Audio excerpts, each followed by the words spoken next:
Guys এই পথাৰত নাই, এই পথাৰত গৰু নাই, যিহেতু চিয়'ৰ এটা জেগা আছে যিটো জেগাত মই গৰু বিচাৰি পাম, যিহেতু আমাৰ গৰু, গতিকে দেখাই আছোঁ।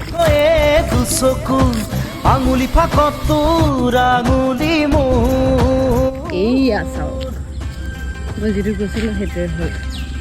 যিহেতু মোৰ ঘৰ, গতিকে প্ৰিমিয়াম বস্তুহে ভাল পায়, প্ৰিমিয়াম ঘাঁহ।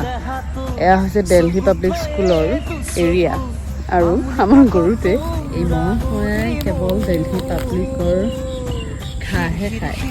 মানুহে যে কয় সংগৰ দোষ, সংগৰ ফল, এয়াই উদাহৰণ। গৰু নিব অহা মানুহক প্ৰিমিয়াম লাগে আৰু সিহঁতক ঘাঁহো প্ৰিমিয়াম লাগে। কৃষ্ণ।